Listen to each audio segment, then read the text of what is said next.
what's up? So in this video I'm going to show you how you can get to the bare voice filter on Snapchat and how you can apply that filter in your videos. So you can apply that filter in a video you will record in Snapchat, or you can apply this filter in a video from your camera roll also. So you can do both of them. So for now, let's make a video.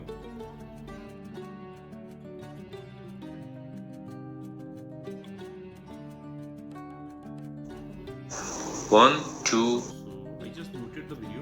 Now at the bottom left corner of the screen you can see this mute button.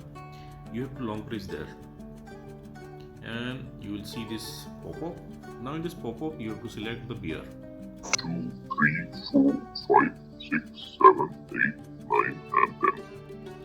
1, 2, 3, 4, 5, 6, 7, 8, 9 and 10. 1, 2.